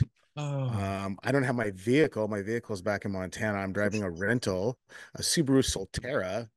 There you go. Yeah. God, you fit right in. Yeah. So anyway, so I figured I was going to go to the Tacoma Public Library, and that's under construction.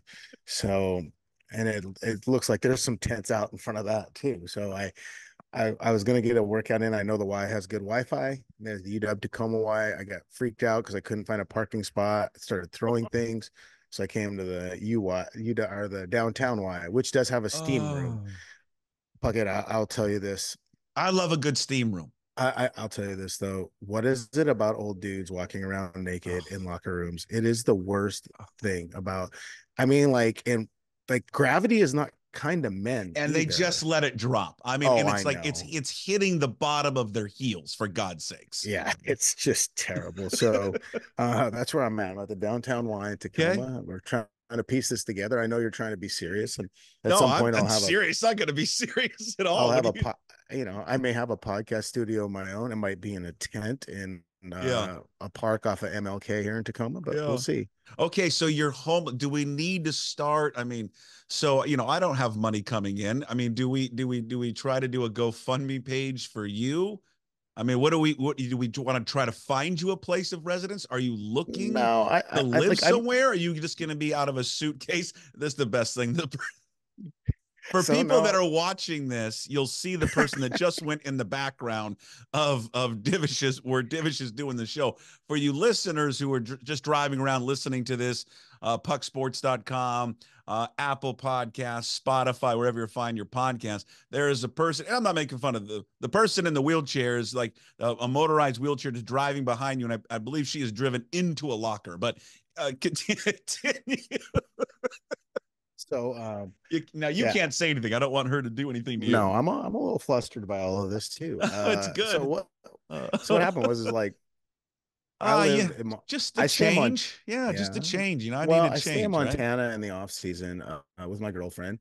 Yeah, and I live with her. I went from like the most bachelor person you've ever met to living with my girlfriend and her 2 kids. They're twins. Yeah. How is that? Can we just stop there? How? I mean, you have been a guy. I've known you for so long, and I'm going to be real honest with you.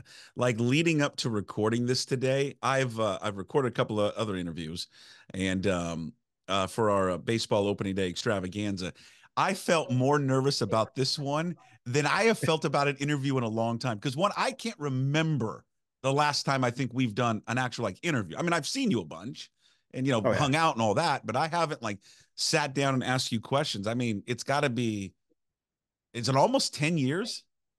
I have no idea. I remember the meeting when we were told we couldn't go on KJR. I was in Cleveland, I believe, at the time, and we're doing this Zoom meeting, and I exhaled and I just said I was not happy. I mean, so, but I don't want to get in any more trouble with that. No, but we understood, all of that, and that's fine. That was a decision. It was hard, I think, for a lot of us there because one, especially, I think probably more with you than anything, because it was a relationship that we cultivated on just an early stage of your career when you were at a different newspaper. You got the News Tribune and doing high school stuff with Eric Williams. And then you gravitated towards baseball, and then we built up that great relationship with, you, me, Ian. Ian was a big part of it, and Zabrowski and all that. And so when it went away, it was sad. It was just real sad. And I always looked forward to the day that we would get a chance to do this one more time. Because I've told you a lot that you're good at this, that you could do this. This could be something that, a career for you, because you've got the right mentality of it, which is really just curmudgeon and look at all the bad things in life.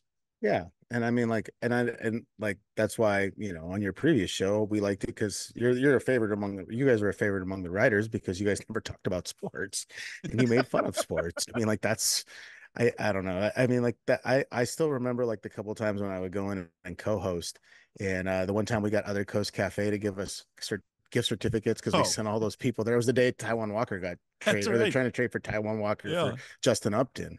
Yeah. And there's been some other ones, but no, it's been a long time, and it was frustrating on our part too, because I felt like it was fun. I would come in the off season and do some co-hosting and all that other stuff, and I enjoy it, but. Yeah, it's so weird. My life has changed so much since we did interviews. I know. So let's circle back to that. Your life. And hey, listener, just let us dance here for a little bit. We're gonna get to the baseball team and everything else, but your life has changed so much because now I think back to the Ryan I used to know to now look at you and go, I mean, you're not married, but you're essentially married. You're in a long relationship, which includes a child, not of your own, but like a stepchild, so to speak. And 2 of them, twins. 2 of them, twins, boy and a girl. You're like a You're like a regular old dad now. See, look at my coffee mug. #1 dad. You can be that too. I mean, I'm 2 weeks away from driving a minivan. I mean, like Tim Booth labeled me step rad, not step dad, because I'm like the cool guy. But no, it's been a lot different, So like I lived there in the off season with my girlfriend. So I was thinking my rent went up. I'm like, I'm paying $2,000 a month for an apartment that I'm in less than 120 days a year. It made no sense. So I put my stuff in storage, kind of talked to my cousin about staying with him, because you got to have you technically have to have a residence in Washington if you work for the Times. Right. My residence has been floating around. But yeah, so it's just a weird scenario coming back and, trying to figure out, like, it's all different, and like, I'm like a baseball player. I'm a creature of habit. I like the routine. And I don't have any of my routine because I don't know where I'm living half the time. I have like one suitcase and like a couple pairs of these jogger sweats that I swore I'd never buy, but I got them from Costco and they're really comfortable. What kind of jogger sweats? Because I love a good jogger sweat. And if anyone would like to sponsor this new show, pucksports.com, I'll take any endorsement from any jogger sweats company out there, because they're made for fat people, and I'm all in. I'm wearing the Costco specials for the workout ones, but I bought some nice ones from True Links, the golf company. Oh, yeah. Oh my God, they're the best. Like when you're flying, because like I got a belly too. Yes. So when you're flying, I don't have to wear a belt with those things. Oh, I'm out on belt. I got a Nike. Yeah, go ahead. But they look dressy. So it's like, really? I'm that guy. Yeah, no, True Links, man. Their shoes are their shoes are amazing. And keep talking up True Links, because if we can say True Links enough, maybe True Links will say they're local. I know some of the dudes. They used to do Imperial Motion. I mean, like, they're out of Gig Harbor. I mean, like, help us out here, guys. Now, I love a good stretchy sweatpant, man. That is, it's just whoever. Would you agree with me? We can talk about some of the greatest discoveries, inventions in the 20th century, right? Electricity, whatever. Whoever made the stretchy pant. Oh, and the stretchy jeans, just anything stretchy. Yeah. Yes. Whoever came up with that is probably the first person who did it for like the Lululemon pants for the women. Whoever then decided, let's take it next level for the men. If I could send any amount of money to that person and hug them, I would. I want to find and seek that person out at some point. Well, I feel like they had to figure that out, because it seems like body talc and Gold Bond are not as healthy for you as they used to be, which is really bad, because I just immerse myself in green Gold Bond whenever I went on the road. So maybe I'm probably going to grow like a third tail or a tail or something from putting that all over my body. Okay, so can you air somebody out on the Mariners team? Who should be wearing the stretchy pants? Oh, I don't know. So it's funny. My girlfriend actually told me to tell Ty France that he needs to get tighter pants because he's lost so much weight. He looks great. Ty France looks great. When I flip on my TV there en route and was watching some of these games and watching some of the coverage down there, I'm forget Driveline for a second, Divish. Forget, the way he looks and just, the shape he got himself in. I'm blown away. I mean, that's a guy that went into the offseason and said, screw it, man, I'm going to dedicate myself to getting better shape. I'd say like he was in bad shape, but he was a little just, I don't know. I mean, just he didn't look his peak physical shape that he probably could. Yeah, he was built more like a run stopping linebacker. Now he's more like a coverage linebacker, like outside.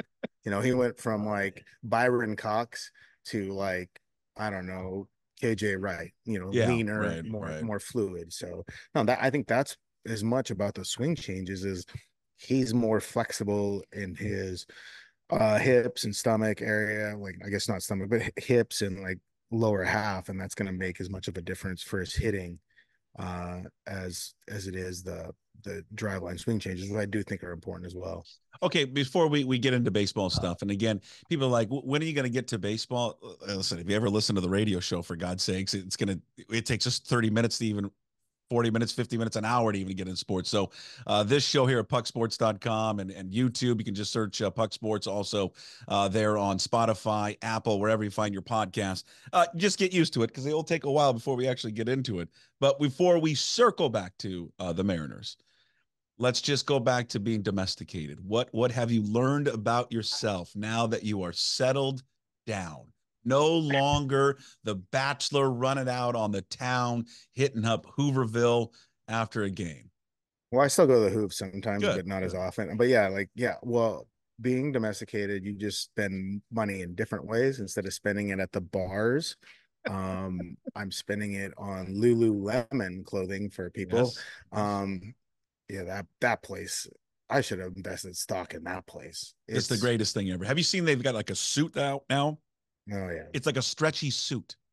And it's a cult. Like my sister's kids, my girlfriend's daughter, my girlfriend's son, they all wear it. Like they when you're, I swear to God, I used to get that stuff at like TJ Maxx for $20. Now it's like 100. So now that's part of it. I don't know. Like it's funny. Like I don't really.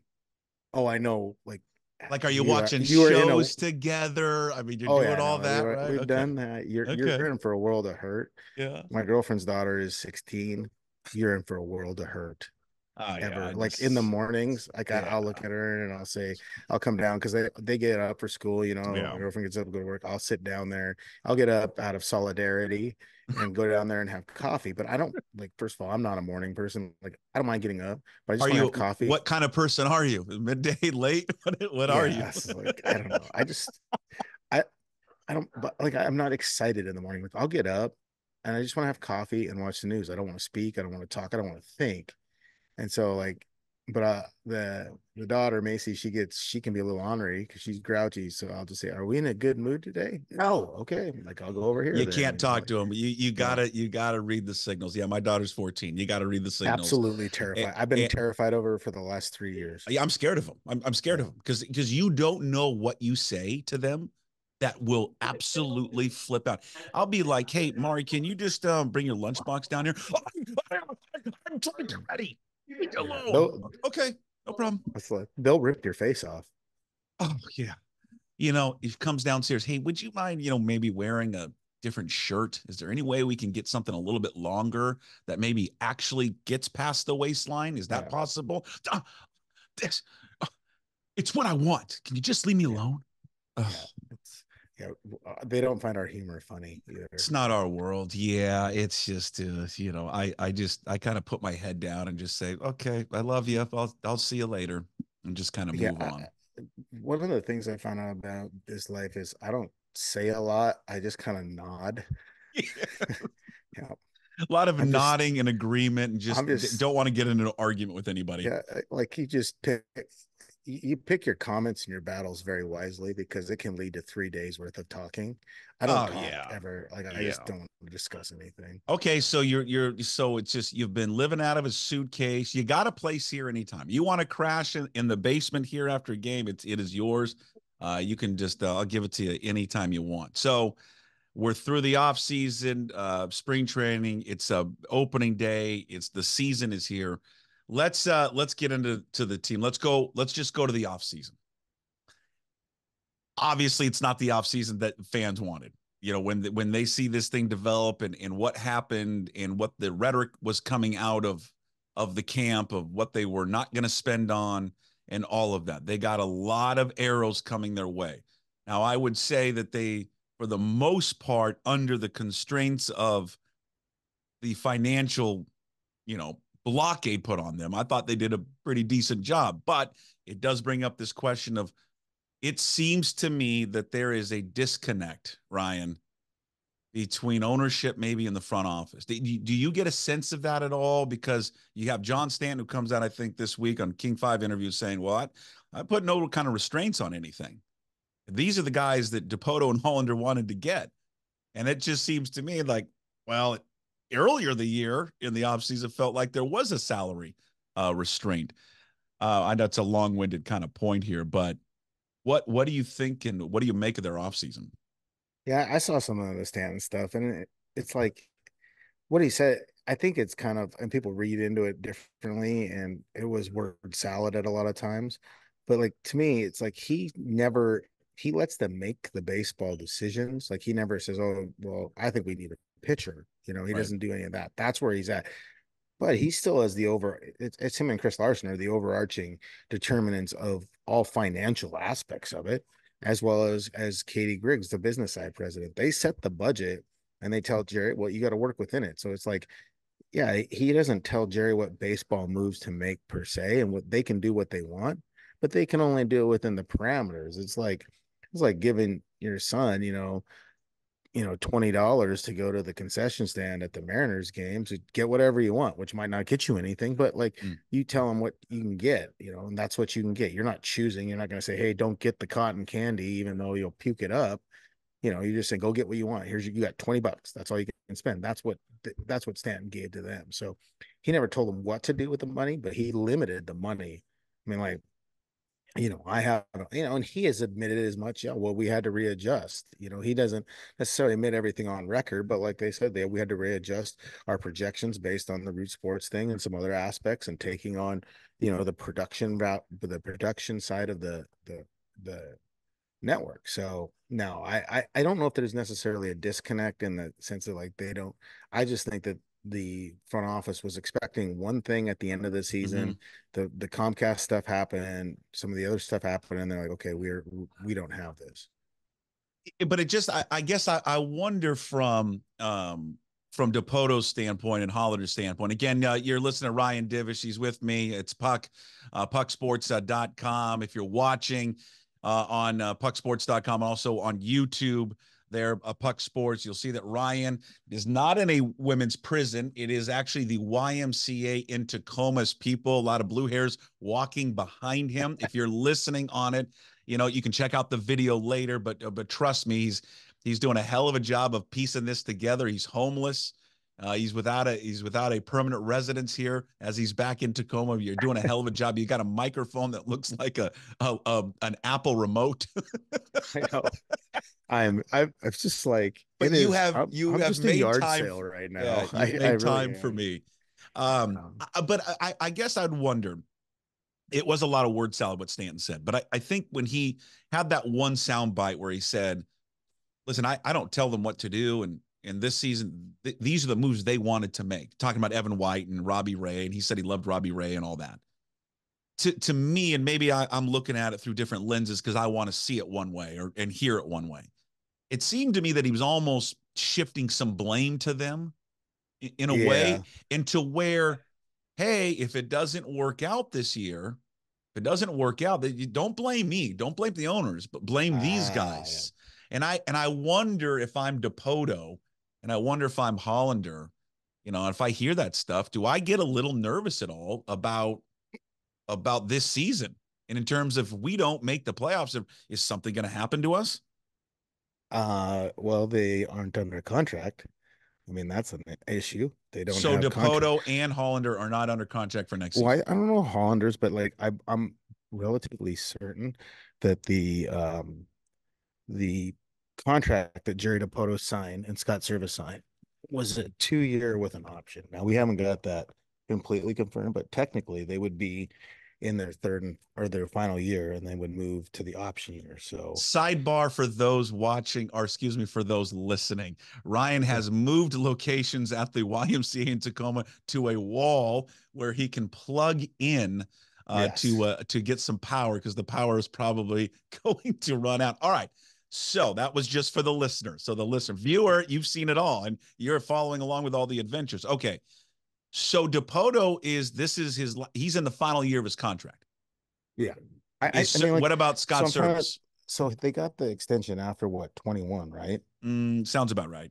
So then 22, 23. So yeah, they would be in the final year, and then they have the option year. With the option year is essentially like a buyout rollover year. Right. I mean, if I would imagine if they, if they're going the rate they want to go, then they'll just extend it a couple more years. But yeah, I don't, I really, if they wanted to fire them, they could, they're not going to take a huge financial hit, because they don't pay these guys that much anyways, comparative to the market. So do you think this is a make or break year for them? It's hard to say. I mean, like, I think it is, because they did a lot of maneuvering And to be honest, some of the contracts that they had to get rid of were contracts that Jerry signed, the Evan White deal, the Robbie Ray deal. You take on Suarez money, the contract, and you took on Suarez's contract as a deal to get Winker, who didn't work out. Colton Wong, they paid some money to. Like there have been some bad, they've had some bad dollars out there that are, unfavorable salaries, and what they were getting rid of were salaries that Jerry Dipoto took on. So, I mean, I guess they could do that. I mean, they could look at it. This ownership group hasn't been that reactionary like some. There's some people could sit there and say, well, these guys let people stay too long, because Stanton and Chris Larson, the main owners, were part of the minority owner group back in the day with Howard Lincoln and Nintendo, and you could argue that they kept Jackson Renzick on too long. They kept Bill Bavasi on too long. Some of those things too. So I don't know. They're not reactionary, but this is a group that's been here since before 2016 season. They've got one playoff appearance, and there's been some certainly downfalls along the way. From perception, some off the field stuff. The stuff with Lorena Martin, all that other stuff. It hasn't been cleaned. No, it hasn't been gumdrops and rainbows. Do I think they're a better organization in terms of baseball wise than they were 5 years ago? Absolutely. I think they're in a better spot than when Dipoto took over a while ago in terms of the players. They don't necessarily have the money that they had when he took over, but yeah, I think they're in a better spot. Do you think it appears to me, again, excuse me, I'm getting choked up just watching at the Y. Does it appear to you, that this offseason got off to such a bad start, the whole 54%. And again, there are different ways to look at the 54%. And I know you're tired of dealing with it because you got to deal with all the fans that tweet you and get after you on social media about it. I think you can look at a couple of ways. I think from a baseball industry insider, because we talked to Jim Duquette, who's with us every week from MLB.com, or excuse me, MLB Network Radio. And Jim said, hey, throughout the industry, it makes sense what he's saying. Over the course of a time, you win this amount of games, you're going to put yourself in position to be in the postseason. But the way he expressed it, it is never going to satisfy fans. When fans hear that, wait a minute, your goal is just to win over 50% of your games. That's not what fans want to hear. You can think that and you can believe that, but it's a different thing, right, to articulate what he articulated. It seemed to me that after he made that they did something, whether he did it personally or somebody did it for him, that they really reined him back in. Because there was not a lot of interviews, not a lot of FaceTime, not a lot of airtime for Jerry Dipoto. And him, you've been covering him since he's been there. I mean, he likes to hear himself talk. He likes to be out there. And they really seemed to kind of pull him back. Do you think that was an organizational thing? Do you think that was maybe just Jerry self-reflecting and saying, maybe I need to pull myself back a little bit? That's an interesting question. You're right too. Like the 54% thing makes sense if you're telling me and Daniel Kramer and some beat writers at a midseason thing and you're telling them that. But it's when you're saying that, it's the timing of when he said it and how he said it. And I mean, there is a level, I think sometimes Jerry can come off sounding a little condescending because he's smart, or at least he believes he's smart. I think he's pretty smart. And the way he said it can be off-putting. Like if he says that to me and Daniel and Shannon as an overall goal, and we're sitting at spring training one day and we're just BSing, he talks about that. Yeah, that makes sense because you want sustained success for 10 years. I mean, like that's the one thing. It's like the idea of 54% is that likely in 8 of those 10 years at 54%, you're winning more than 60% of your games, and that you're going to be there because we've seen 88 wins usually get you into the postseason. So I get it. It makes all the sense in the world. It's just the time and place. You don't say it then, you don't say it there. And you don't really unnecessarily, like, honestly, he swung at a pitch in the dirt. Like Levine asked the question. He's literally videoing himself asking the question and has it written down because like, hey, I'm going to prove a point. Like, but it's a good, I commend, I liked it. I mean, it got him to say something that I think, because like that angered ended up angering a lot of people. I think it's because like one, he went after it because he wanted to like prove his point to somebody I don't think he necessarily cares for. And so then it was like, it's a pitch in the dirt. Like it's a no win to answer it the way he did, in reflection, I think. And do I think they pulled him back? I think it was probably a little bit of him and the Mariners saying, hey, look, let's pull back. Because honestly, and even now it exists, like, no matter what he says, the 54% and all that stuff comes back to bite him. It's not, I wouldn't say he's like nuclear or toxic, but it's just like nothing really good comes from him being out there that publicly. Now, like, when he wants to just talk about straight team and like transactions and stuff and why they like a player and why they decide to get a player, I think that's good. But when he's out there discussing his 10,000-foot view or the philosophy of the organization, it doesn't matter what he says. This negative connotation around him is swirling from fans, and he's not going to get that back unless they win. Yeah, and I think too, he's got a guy who, we used to refer to on the radio show as Tonto, because they would just, I don't know how we came up with the nickname Tonto. Oh, jeez. But we did. Brutal. It was somebody, I think it was a caller, it was a listener, it was on our voicemails that came up with it. But I like Hollander, and I've always liked, when we had the few times to talk to Justin Hollander, I enjoyed it. And he is so much, he's so much better at it. He's so much better at getting in front of a camera or a microphone and just talking about the team. His message is going to be the same. I just think he just does a better job of articulating what the organization is trying to get across. And I think it's a smart move. I would put him out there. I mean, he is the GM and Dipoto is just the president of baseball operations. So, I mean, I know Jerry's still pulling the strings, and Hollander definitely has a say, but I would just put him out there as much as I possibly could if I were the Mariners. Yeah, no, I mean, like, well, you guys think it's better, fans, because like he does, he's a lot more guarded in what he says. He's careful in what he says. For us, that sucks. I mean, Jerry filled it up. You're right. It's like, right. I asked three questions, and it's like 50 pages of quotes that I can use down the road, because like that's one thing too. Is like Jerry just tells you what he's thinking. And he tells you a lot of times, well, we're looking for this, and this is what we want, and this is what we need. So in that regard, but like from a public persona perspective, I can see what the Mariners are doing. And just as great, I like him.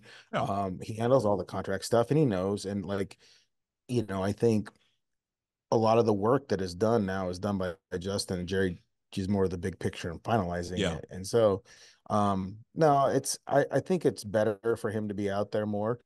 But like, if I really want to know about what the overall arching thought process is for the Mariners, I still want to talk to Jerry. But I understand why they're not putting him out there, because like I said, it just does no good for him to be out there right now, because the reaction will always be negative. I mean, he could go out there and unless he goes out there and says, hey, we're signing so and so, and we've got more money, and we're going to do this, this, and this, it's just going to be negative. And there's a believability factor too, because he was so adamant, we're going to increase payroll, we're going to do this, we're going to do that. And when it doesn't happen, all this stuff's on the internet, and people are going to remind you of it. Ryan Divish is with me. It's pucksports.com. Of course, Ryan Divish covering the Mariners for the Seattle Times, seattletimes.com. Go check it all out. Follow him on Twitter at Ryan Divish. You can, of course, listen to this anywhere. You can watch this at YouTube. Just search Puck Sports. Visit pucksports.com on the website, and also Spotify and Apple Podcasts, and wherever you get your podcast. So we appreciate Ryan stopping by here in our opening day extravaganza shows. The Mariners will open up the 2024 season against the Boston Red Sox. Let's get into, before we get into the offseason moves, the injuries. Boy, the injuries just seem kind of they're piling up with the pitchers. We know what the situation with Santos, Matt Brash, Wu, Jackson Kowar. Let's just start with an update on Matt Brash. What is the latest on him? And do you think that he will be coming back fully healthy, ready to go for the 24 campaign? So Brash is thrown off the mound, not at 100% effort, but throwing 25, 30 pitches. They're all fastballs too. I think, all signs are pointing that he's going to come back. Look, he's going to have, eventually down the road, there's going to be an elbow issue because of how he throws and how hard he throws and how many pitches he throws that bend. Are they avoiding, Ryan, are they avoiding the inevitable, you think? I think that they felt like it wasn't like if you look at to what they said, the MRI never really was any different. They said the results, they never said it was clean. They just said it didn't look any different than before. So I think that they felt like he could pitch, similar to last year. So, I don't think they're avoiding it. I mean, you don't want to cut it if it's not torn, on some level. I mean, there's always tearing, but I think, they feel like they can do it for a while, and maybe they feel like this is the window. But, they didn't do anything crazy like do the PRP shot and everything like that. They just felt like, hey, if we do this, it's okay. But they're being very cautious in how they build him up. So, I mean, I think if he has no hiccups, he could be back on the mound maybe by May 1st for the Mariners. That would be the earliest I think we would see him if there's no setbacks. All right. So where are we at with Santos then? Because I mean, obviously we thought he's going to be a big part of this thing, and now he's obviously he was delayed from the get-go, right? I mean, that was something that even coming into spring training. And then he was delayed. He threw a bullpen the day before, like workouts, and felt something, and then they shut him down. He did all the rehab. Then he came back, was building up, and then felt something again. In a different spot. And so like he hasn't picked up a ball yet. He's having his MRI tomorrow. And if that is clean, which they expect, then he would start playing catch and building up again. So again, like you're talking, it's March 27th, 4 weeks again to build up, do all the playing catch, the bullpens, the progression that they have. So you're talking May 1st at the earliest, mid-May. So yeah, that's kind of where he's at. I mean, it's not an elbow, it's a lat issue, but it's just something that, I just hasn't kind of come back. But they're going to make sure, like, they're not going to have this rush thing with him either. They're going to make sure that he's ready to go. No, he's going to be a big piece of the team. What about Brian Wu? I mean, again, this is something that you knew you were going to hopefully depend on him this year, and certainly excited about what he did last year, but now elbow inflammation.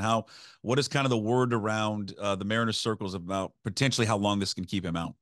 So like when Brash got hurt, and within Mariners circles and, outside the organization, everybody thought he was done because that's a bullet that's speeding at him that, it's unavoidable, but it wasn't.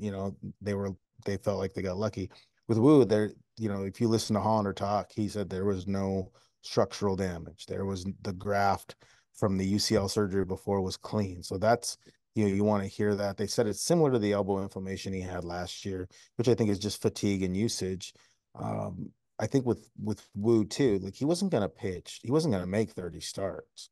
Right. There's no way. He was going to make maybe 25, maybe 22. So like there was going to be a downtime anyways. This is a downtime. Obviously you don't want it to be an injury, but I think it's just inflammation. And they said it's similar to what he felt last year when they shut him down. So, they feel like he'll be ready to go in maybe 2 or 3 weeks and be back to normal. And they have Emerson Hancock, able to step in, and, he's not just some random quad A guy. He is a guy that does have some potential. So, I mean, it's like I wrote yesterday, the Mariners have injuries and they're dealing with injuries, but like there's, I think, something like 13 teams that will have projected starting pitchers start the season on the injured list. The Astros will have 2. Justin Verlander and Jose Urquidy. The Rangers will have 3 of their best starting pitchers also there. There's a guy singing down the hallway. Is there a guy singing? What is he singing? Again, for those who are listening to the podcast here at pucksports.com or Apple or Spotify, Ryan is doing today's show from the YMCA there in Tacoma. What was he singing? I am at a YMCA, so it's probably Christian hymns, but I'm not certain.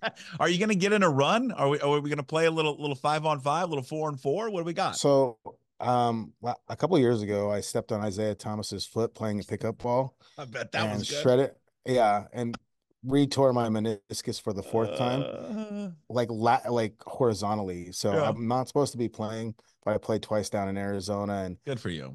Yeah, some of my boys, Akita and my buddy Brian, have started to play hoops again, so Good. I'll probably play. Never give it up, man. I play an fat man league every Monday. Never give it up. Like, when this Puck Sports Network breaks big, and you get sponsored by an orthopedic surgeon, I can get like my knee replacement done. Yes. Well, if there is a company out there that's watching and listening, and you'd like to get in on the advertising, contact us there at pucksports.com. I will take any and all advertisers. I don't care who you are, everybody, to come in and support this new venture. All right. Of the off-season moves, when I look at it kind of in a vacuum and I separate the money and everything, I look at the players and I look at that projected lineup, and there's no doubt. I mean, you can be as glass half empty as you want to be. And obviously I can be that way as a Mariners fan, because I'm a Mariners fan. I'm a Cougar fan. So I am used to being disappointed in all walks of life. So, but I look at it like a JP, Julio, Polanco, Garver, Cal, Mitch, Canzone, France, Rojas, and I say, not bad. I mean, it's better. I mean, it's longer. It has the potential to be better. But there also are a lot of what ifs to it. Yeah. Well, I mean, they're not, but it's not like they're not starting a utility guy and saying, hey, we're going to see if he can be a real guy like they did with Dylan Moore, or they're not taking Shed Long after 30 games and just handing him the second baseman job. It's not even Jared Kelenic, who's a top prospect and never done anything, say, hey, we're going to hand this to you. Every one of these players had seasons of 3 WAR or higher, I think, other than maybe Rayleigh and Canzone, because they just haven't played as long. But they're, you look at them, they're still a combined track record. I mean, I just think it's a better overall lineup. Like, these guys have proven that they can play at the major league level consistently for a year. Now they're not all like all-stars, but I mean, like, you saw the lineup they rolled out that first night in San Diego. That's as good of a big league lineup that I've covered since probably 2016, maybe. It's not as top heavy. Like, even the teams with Seager, Cano, and Cruz, it was those 3 guys, and then not a lot of help around them. I think if they again, we get back to the what ifs, and the what ifs, if they can stay healthy. If you look at a bottom of the lineup, which at any level of baseball, right, the weaker hitter is going to be at the bottom, and if you can go where Mitch Haniger is hitting 6, and then Canzone, who does show some ability to hit, and then Ty France, that we all know if he can get back to that form and he can learn something and take whatever he can take from drive line, hitting 8th. I mean, that's going to be, there's not going to be an easy out at that bottom of the lineup. But again, it's always a big if with these guys, because you are talking about health with a lot of these guys. Polanco's dealt with injuries. Garver's dealt with it. Mitch has certainly dealt with it. France is off and on. We don't know what Canzone or Rojas can do with extended playing time. So there are a lot of what ifs. But of that group, and I haven't even mentioned Rayleigh yet, of that group, who are you, or who do you think fans will be most excited about, or who is the chance to have a breakout season? Well, I mean, I think watching Haniger this spring, he's done some stuff differently with his swing. It's shorter. Like, you remember Nelson Cruz, how he flirted with 300 that year? I'm not saying Mitch is going to be a 300 hitter, but he's not the 230 guy that we saw kind of in the last year. He's just a better overall hitter. He's not going to strike out as much. He has a better understanding of who he is. He's not afraid to hit in T-Mobile Park. He understands it. I just think if you get 120 games out of him, or Scott mentioned 140. Take it now.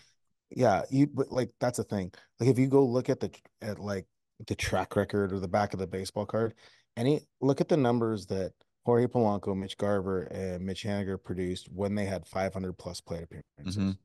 That's the kicker. If you get 500 plus, the quantity of those plate appearances leads to quality, because those guys have done it. I mean, and that's the difference. That's a separator. So I think he's pretty good. I mean, Polanco is really good. He's really just kind of like, you watch him hit, he has an understanding what he's trying to do, and he's a switch hitter. And those 2 guys are really good. And nobody's seen Garver play more than he's played 102 games. This is all in his career. I can't believe nobody else thought of this a long time ago. Just let him hit. Right. Just do this. So how much do you think Haniger will be out in right field? Do you think it's the majority of the time, or how much are they going to have to massage that based on trying to keep him healthy? Because, I mean, clearly it's not like he's a terrible defender, but his value is hitting.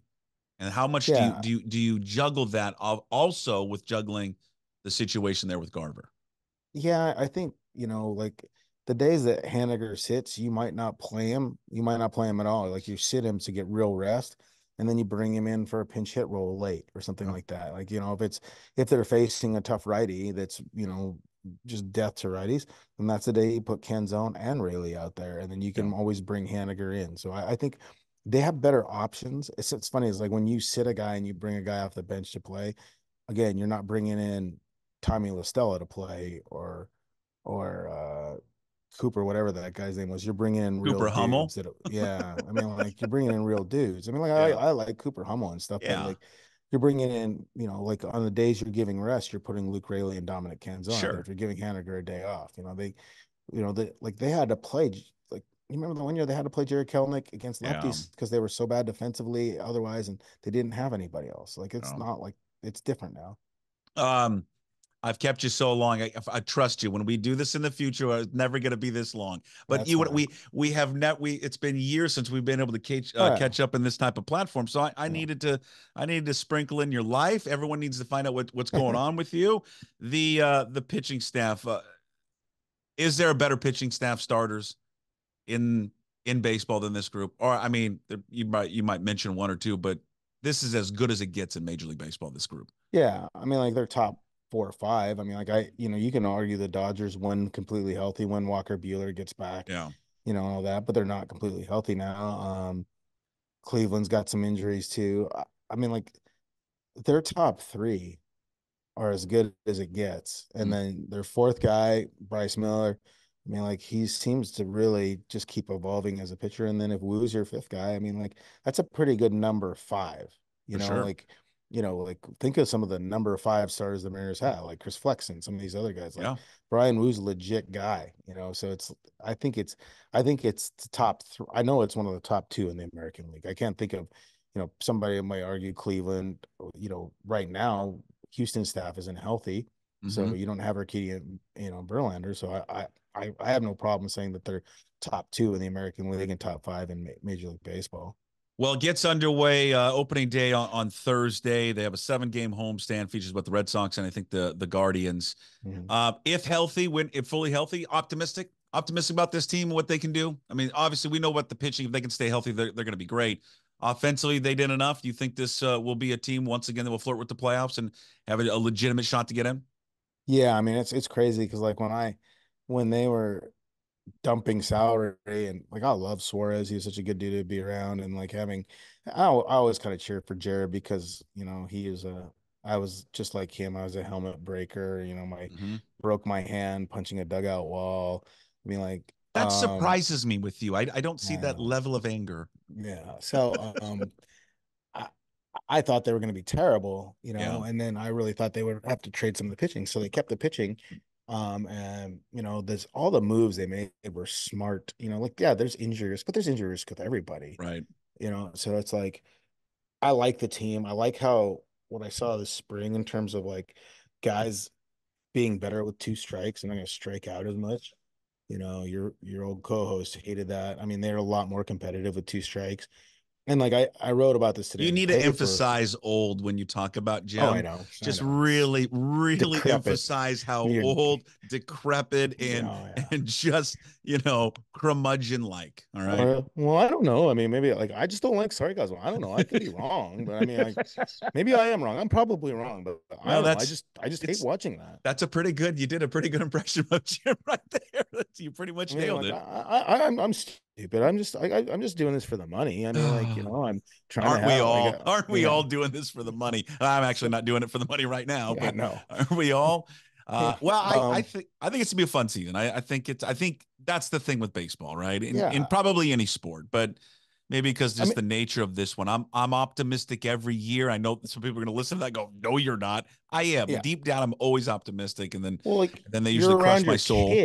You're around your kid, and he makes you optimistic. Like my girlfriend's son loves the Mariners now too, and like you're around, like they get excited. Yeah. Here's the thing: I've said it, like if they get 1,600 to 1,700 plate appearances combined from Garver, Haniger, and Polanco, they can win 90 games. They can easily win 90 games because that's going to be, that's 3 WAR level production, if not more. If they, and like they can't have Kirby or Gilbert or Castillo miss significant time. Sure. You know, but they can offset the bullpen stuff. You can piece the bullpen together. For a while, they've done that. But if they get that kind of production, so I've said they're 88 to 90. Like, I can see how they can get to 90 to 91 wins and even win the division, because like the other teams are banged up too. But I can also see if guys get hurt, you know, they're out, and everybody says, well, they don't have depth. Well, I don't name me a team that really has depth. Yeah. Because like no old guys are signing to be depth, you know, like it's got to be prospects. Their prospects are a little younger. You know, like I loved watching Cole Young and Colt Emerson this spring, but like they're ways away. But like I think I can see the road to 90, 91 wins, and I can see a road to 85 wins. And it's like, but what they've done, and it's like the old Tony Bennett, God, just horrible to watch basketball that was effective. By having really good pitching, they're always going to be in it. Sure. You know what I mean? Like if you're I mean, like they led the league in quality starts, or second most. If you get that many quality starts, you can win ugly a lot, you know? And I did like the maturity from Julio that I saw this spring, and just kind of these guys all work. There's just like this motivation to do and get better. And I was pretty impressed. I'm you, like, I don't really care if they win or lose. I cheer for outs and quick games and the pitch clock. But like I've seen, like, when it's right and when it's working, the way they want it to, or what they want it to look like, it's pretty effective. Now it's just a matter of how often are they going to be able to roll out the group that it's going to be right in 162 games. Ladies and gentlemen, that is Ryan Divish from the Seattle Times covering the Mariners. It has been about, 10 years since we've been able to do this in this type of platform. And I am so grateful that he's back. He'll be back with us on this new venture, pucksports.com, which you can go to the website. All that material will be up there, video, audio, also on YouTube if you just want to search it that way, Puck Sports. New Twitter handle, Puck2040. You can go there. Is that a new weight loss system, 2040? You know what? Now that you, I didn't even think about that. No, I had to change. I'll tell you the meaning behind it. I had to change it. I started a company, a media company. So it's 20. My media company name is 2040 Media, or 2040 Media LLC. Kemp and Peyton. There you go. Yeah, Peyton and Kemp. Yeah, pretty obvious. Yeah. So, and boy, I'll tell you what, trying to change your Twitter handle is a process, and I don't know why. And I did it so much, I got locked out for like 10 hours, and it was miserable. Probably a great 10 hours, actually, but you know. Well, no, not when you're trying to launch something new and you don't think it's going to come back on. You're like, well, I kind of need that thing. I kind of need the Twitter handle. I need Twitter to be there so I can pump all this stuff out. But you can find Apple, Spotify, just search Puck Sports. We'll put out new stuff all the time. This was a special opening day show. We're going to do kind of what they say in the restaurant business, a soft launch. The big launch will be next week. You're going to hear from all the regulars that you liked on the radio show.